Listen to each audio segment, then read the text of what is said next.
like the football game's going bad and the cheerleaders never get negative, is what they do is they go defense, defense, defense, hold that line, hold that line. Not, you bunch of losers, would you tackle somebody? My grandmother could have caught that guy on her walker. What's wrong with you? They don't do that. That's why we like them. A man will slide down a mountain of razor blades to land in a lake of lemon juice to hear one idiot say, you're the man, and we'll go do it again. We don't care about security. We just like praise.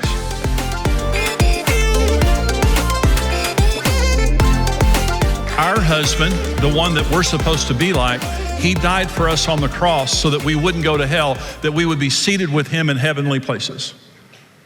That's the exact example that we are given. So literally, we are in our wife's life to nourish and cherish her. And that women love this. What women hate is being put down. They hate being used. They hate being treated like they're not an equal. And I don't blame them, because they're precious and they're supposed to be nourished and cherished by us as their husband. Let me talk about women for just a minute. So women become in an atmosphere of security when they're being nourished and cherished by their husbands. This is how they become. Men don't become like that. We don't need security like women need security. We become in an atmosphere of respect. So Ephesians 5:22, when it's summarizing Ephesians 5, it says, let a wife respect her husband. Proverbs 31 is an interesting chapter that talks about an excellent wife. And it says of the excellent wife, her husband is an elder in the gates of the city, but it doesn't attribute it to him, it attributes it to her. Her behavior produced an elder in the gates of the city. And here's what I believe. I believe she treated him like an elder before he became an elder, and he became an elder. Because men arise to the level of respect that they get. We're very motivated by respect. 1 Peter 3 that we read just a minute ago, it said Sarah obeyed Abraham, calling him Lord. That Sarah called Abraham Lord. I told Karen, I said, Karen, this is the 21st century. You don't need to be calling me Lord. Just, oh, great one, something like that. Because I'm a humble man. I don't need all that, you know. So some women would say, yeah, well, if Abraham were my husband, yeah, I think I could call him Lord too, you know, because he's the father of the faith and he was a billionaire and all that kind of stuff. Well, okay, yeah, that's true. That's true. But did you also know on 2 occasions he lied about Sarah being his sister? Because the Bible says she was beautiful of form and face, and 2 kings on different occasions were approaching Abraham, and as they were approaching, he turned to Sarah and said, say you're my sister. Don't say you're my wife, they're gonna kill me. He had a problem with cowardice and lying. And on 2 occasions, she was taken into another king's home to become his wife. And if God wouldn't have intervened, a lot of people would have gotten killed. She called him Lord. She respected him in spite of the fact that he made mistakes. And so I don't know about women's sports, but I can say in men's sports, cheerleaders make a difference. We really like cheerleaders a lot. And the thing that cheerleaders do a couple of things that are very important. And the first is they just celebrate everything. They're just set on, so they just celebrate it. Everything's great and they just celebrate. We just absolutely love that. The other thing that cheerleaders do is they say negative things in really positive ways. That's really important. So like the football game's going bad and the cheerleaders never get negative, is what they do is they go defense, defense, defense, hold that line, hold that line. Not, you bunch of losers, would you tackle somebody? My grandmother could have caught that guy on her walker. What's wrong with you? They don't do that. That's why we like them. A man will slide down a mountain of razor blades to land in a lake of lemon juice to hear one idiot say, you're the man, and we'll go do it again.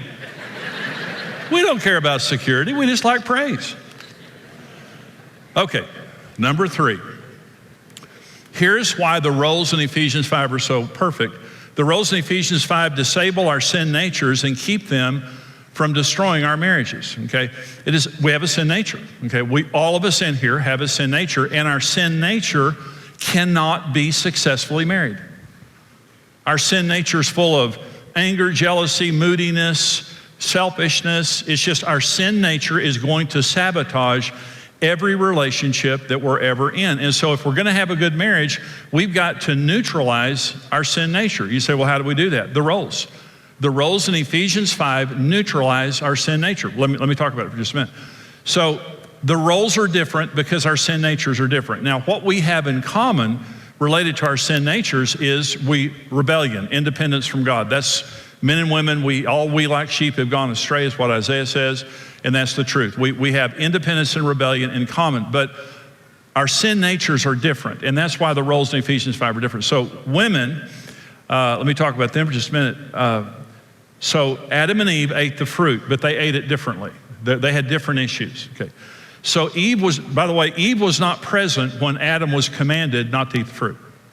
So it was up to Adam to communicate that to her. And they only had 2 scriptures in their Bible: be fruitful and multiply, don't eat that fruit. Okay, pretty easy Bible, okay. So the devil crawled up in the form of a serpent and started talking to Eve. Now, Adam is standing right here. The reason we know he's standing right there is she ate the fruit and handed it to him. And so he's standing right there.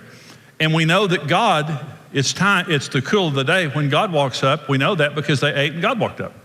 So they lived with God in the Garden of Eden. And Adam is standing right here. So the devil walks up, crawls up, and begins to tempt Eve. She never talks to Adam, and she never talks to God. She sits there and has this conversation with the serpent. And at the end of the conversation, she took the fruit and ate. And all she had to do was to say to the devil, well, now, this is all real interesting, what you're saying to me, because that's not what my husband told me, okay? But let me talk to him, and we're going to check with God, too, because he's about to show up here, and I'm going to get back to you. She didn't do that. She ate the fruit without any input. When the Bible says the husband is the head of the wife, as Christ is the head of the church, it's not putting a woman down and making her inferior. What it's saying is, you can't act without him. Relational independence is the sin of women. Women become independent. And they think they have all the wisdom they need to act without their husband. They can even look down on their husband as if their husband is not as spiritual or not as in tune, and so he's not part of the decision.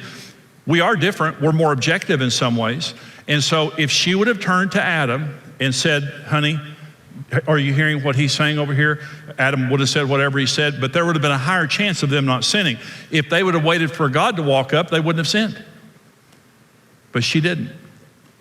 The sin nature that has to be crucified in women is acting without their husband's consent, acting independently. And it says to her, any more than you would act without Jesus, do not act without your husband's blessing. Doesn't mean he's better than you. It doesn't mean he's over you. It just means he's a part of you. And you're not there on your own. And so this is something, let me say this. If you can't, Karen and I submit to each other. Okay, so this is not a dominating man over a submitted woman. If you can't submit to your husband, your sin nature is ruling you, and it will harm your marriage. You have to be able to submit and to believe, even if he's wrong, that God is big enough to change him. I'm going to go to the next point because it's tense in here again. Notice how it gets tense at those times? Let me talk to men. Okay. So men, so Adam had been commanded in Genesis 1 is to take dominion over the earth, and that's a violent word. It means to subjugate by force. God says, you take dominion over every creeping thing that creeps on the earth. Do you realize when God said that in Genesis 1, he was giving him a heads up to what the devil was about to do? If something creeps up to you, if something crawls up to you and starts talking back, kill it. That's what he's saying. So Adam and Eve are in the garden there, and Eve is over here, and she's talking to the serpent, and Adam's standing next to her. You say, well, what was Adam doing? Watch me. This is what Adam was doing.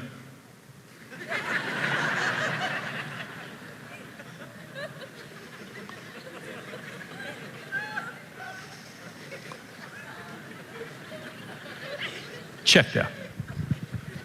Apathy is the sin of men. Women are independent, men are apathetic. And women, 99% of marriage counseling is initiated by women. Women are very relational, and when there's marriage problems, men become apathetic many times, and they check out. Listen, Ephesians 5 says twice as much to men as it says to women. And here's what it's saying. You stand up, man of God, and you be like Jesus Christ. And you love that woman, you lay your life down for her, you nourish and cherish her the way you would your own body. It says twice as much to men. If you can't do what Ephesians 5 is saying, it means your sin nature is controlling you as a man.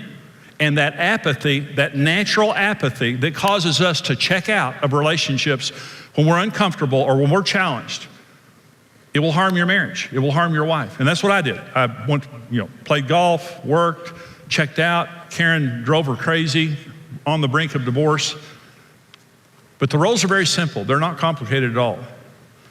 But what they do to our marriages and our relationships is incredible. It creates an indestructible relationship. An honoring woman with a loving man that is sacrificial. That we both are following what God's word says. By the way, when you read Ephesians 5 and that thing rises up in you, that's your sin nature. And if you can't do what the roles in Ephesians 5 are saying, your sin nature is dominating you. Let me say one more thing and I'm done. The standards in Ephesians 5 sensitize us to be able to understand and meet our spouse's needs. Now, unmet needs is the number one thing that people complain of when they come to marriage counseling. And they're saying my needs are not getting met. Well, so with men, honor is our number one need, then sex. Then we want to be friends with our wives. We don't want to be mothered, okay? And we want domestic support, which doesn't mean women do all the work around the house. It just means women are natural nesters and women are gifted at turning a house into a home. And so men want honor, they want sex, they want to be friends with our wives. We don't want to be mothered. We have a mother, we don't want another one. We want a wife. And we want domestic support. Women want security.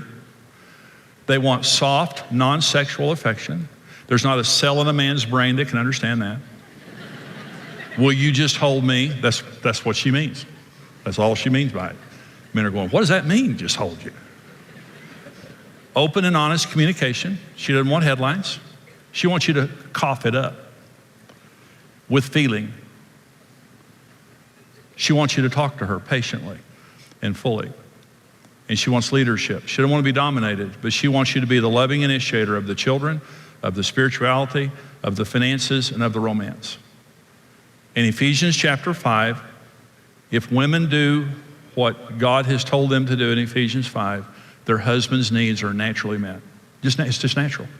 You're set on ready when you have accepted the standard of Ephesians 5 as your behavior, not your parents, not society, not what you see on TV, not what you see in the movies. It doesn't work. It doesn't work.